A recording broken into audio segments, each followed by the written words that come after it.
उसकी कृपा के असंख्य रूप हैं। वो आवश्यकता अनुसार जब जहां जैसे चाहेगी वैसा रूप रख लेगी।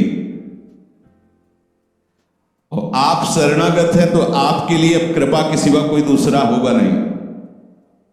बैठा लिए हृदय में, आप प्रभु के शरणागत हैं, अब आप पर कृपा ही कृपा होगी। पर लिखा हुआ कि कृपा असंख्य रूप धारण कर सकती है, कोई भी रूप उसका हो सकता है। अब आदर करना, अब आपके जीवन में केवल कृपा होगी। शरणागत है पर उसका आदर करना, प्रभु के कृपा में विधान में जो संदेह कर बैठता है, विरुद्ध चिंतन कर लेता है, तो उसको कृपा छोड़ती नहीं है, उसके लिए कृपा भयानक रूप धारण करती है और घेर करके उसको कृपा सिंधु से मिला देती है।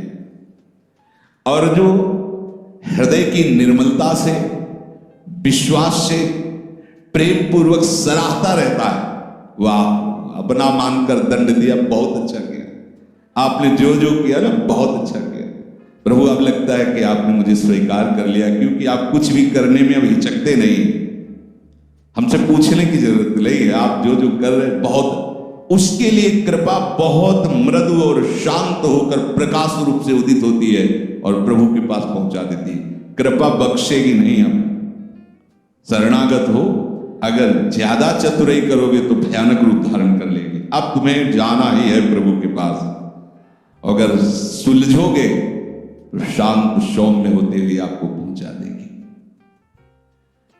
तुम विश्वास करो, इसी विश्वास से तुम्हें भगवत दृष्टि प्राप्त होने वाली है। कल हम कुछ उपासकों से बात कर रहे थे कि भैया ऐसा मत समझो कि अमुक समय तक साधना करने पर सिद्धार्थ अवस्था आती नहीं। अभी समझ ठीक कर लो, अभी सिद्ध हो जाओगे। अभी ये साधना से नहीं होता, ये समझ से होता है। आपकी समझ ठीक हो गई, अभी वही आचरण आने लगेंगे जो सिद्धों में आचरण। हम लोगों के दिमाग में बैठा हुआ 12 वर्ष 18 वर्ष ऐसा वैसा, 12 जन्म में भी बात नहीं बनने वाली, और 12 मिनट भी बहुत होते हैं। समझ जाओ। जैसे कोई कहे ऐसे ही बोल रहे हो, आपके पास कोई उदाहरण है? भागवत में 11 स्कंद में तितिक्षु ब्राह्मण का चरित्र पढ़ लो, और ये भगवान श्री कृष्णचंद्र जो उद्धव को उसका चरित्र सुना रहे, मतलब उसका यश गान कर रहे हैं। और वो खुद कह रहा है कि मैंने जीवन में कभी कोई साधन भजन की बात जाने तो धर्म नहीं किया। हुआ क्या? कृपा उदित हुई, सर्वनाश का खेल हुआ और उसकी एकदम समझ ठीक हो गई। समझ पढ़ लेना उसकी। जिनके लिए मैंने पूरा जीवन, वो मुझे त्याग रहे, जिस धन को ना मैंने प्रयोग किया ना किसी को करने दिया, उसका अपहरण हो गया। जिस शरीर को मैं माना वो बुढ़ापे में जा रहा है। ये हो क्या रहा है? समझ ठीक हुई, उसी समय वो ऐसी स्थिति का महापुरुष हो गया कि भगवान उसका यश गा रहे। बोलो क्या साधना? समझ। रत्नावती जी ने क्या साधना की? दासी ने जब बताया तो हिमालय में जाकर उन्होंने पद्मासन लगा के कोई साधना की क्या? दासी ने बताया कि सबका प्रीतम परम सुंदर करुणामय बिहारी जो है, बस समझ पकड़ लिया बिहारी, और महान सिद्ध। अपने लोग ऐसी धारणा बनाए हुए कि धीरे धीरे विषय छूटेगा, कामनाएं छूटेगी, इतने वर्ष कम से कम ऐसा वैसा, कुछ नहीं। अभी एकदम स्वीकार करो, आनंद पूर्वक चल दो। स्वीकृति का सारा चमत्कार है, अंदर से स्वीकार कर लो।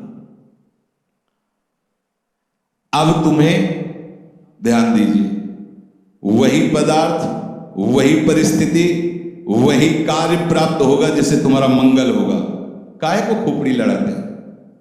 कितना आनंद है। वही पदार्थ, जय राधा, जो गीता जी में वर्णन कर रहे थे कि यदि विषय का राग पूर्वक चिंतन किया जाए तो चिंतन मात्र से सर्वनाश हो जाता है। उसी के आगे श्लोक का वर्णन किया कि यदि राग द्वेष रहित होकर विषय का सेवन किया जाए तो हृदय की स्वच्छता, हृदय का प्रसाद, और प्रसादे सर्व दुखानाम हानिरस्य हो जाए। बात पकड़ो। अब तुम्हें वही पदार्थ, वही क्रिया, वही सानिध्य मिलेगा जिससे तुम्हें मंगल में भगवान के दर्शन की योग्यता प्राप्त हो।